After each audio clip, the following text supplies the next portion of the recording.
J. Krishnamurti used to use the expression passive awareness. Just in a non-interfering way, be present and available. Actually, Raphael was sending some reactions from different people who had been reading or seeing the video of the session reminder where I have been mentioning something of J. Krishnamurti. There were different kinds of reactions, and there was one particular person who means well, he is concerned about J. Krishnamurti and has been putting his reply to all those who are others who have been answering to these things. You see, you have to understand something. You can only be open and available when you are in touch with what is happening in you, from where it is arising in you. This person means well, but he believes that he can judge and say how Krishnamurti has meant it or what is absolutely right. And from that basis he was judging everything. But exactly to that, what Krishnamurti was bringing his attention was to become aware of the conditioning. And that is one of the biggest contributions of J. Krishnamurti, because he used the modern terminology which has been possible after the development of psychological explanations. The conditioning is a very basic factor. And a conditioned mind, when you become aware of it and don't cling to it, can become the way to be available to life. It is going beyond the knowledge, going beyond the logic, going beyond the calculations, and being in a state of wakeful receptivity. But when people are not aware of these conditionings in themselves and believe that they can be absolutely saying that this is so or this is so, then they are getting trapped in words and concepts and not seeing what is meant with all this. That is why I often quote the great Chinese mystic Lao Tse. He refused to write a book during his most of the lifetime, but the emperor, who was a great admirer of Lao Tse, when Lao Tse said, now my time has come to leave this body, I go to the mountains, he almost persuaded him to write a book.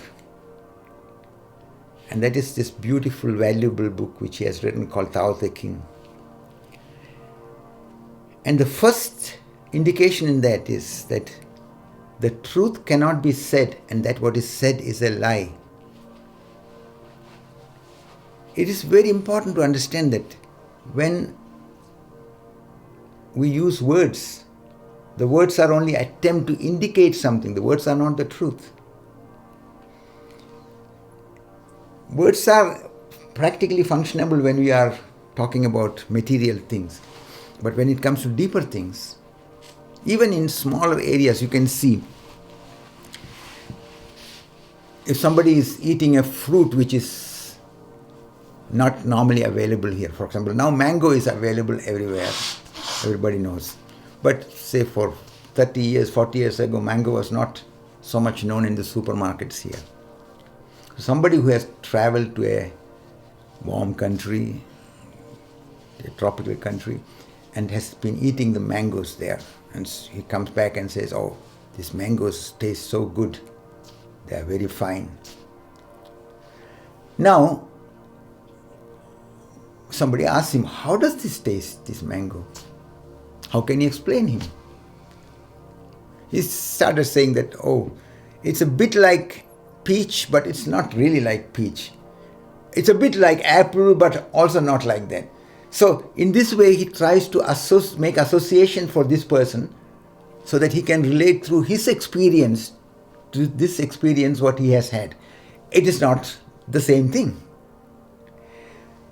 This is much, much more to be remembered when we are going into the deeper areas. Everybody has different associations. So people who hold towards and believe that the way they interpret things, the way they seem to understand things is absolute, are not bringing attention to this awareness, this conditioning which is working in them.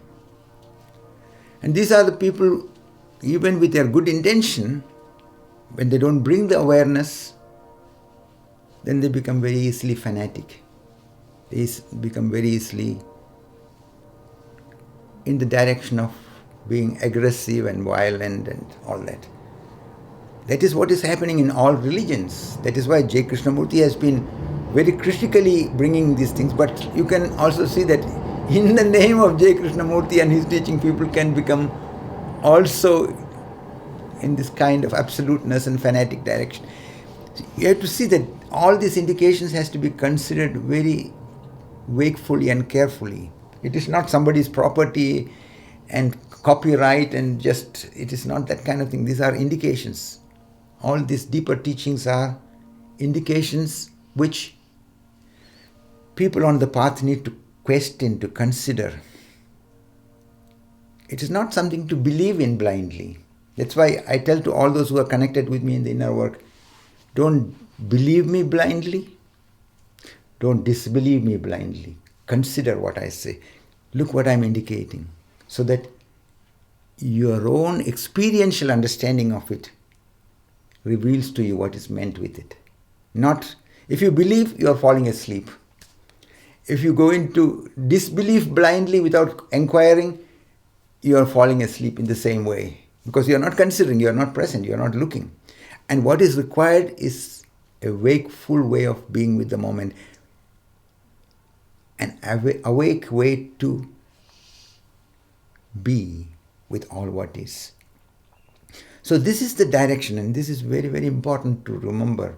This is what is passive awareness in this sense to be considered.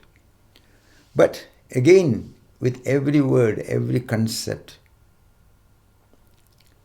you understand that it is a poetical indication. Especially in deeper areas, it's not to be taken very literally and blindly. They are all poetic. Poetic means you have to go into the experiential and direct understanding of it yourself. So somebody's indications can be inspiring, encouraging, supportive, and it is valuable, but finally you have to make your own experiential understanding. Only then it becomes real.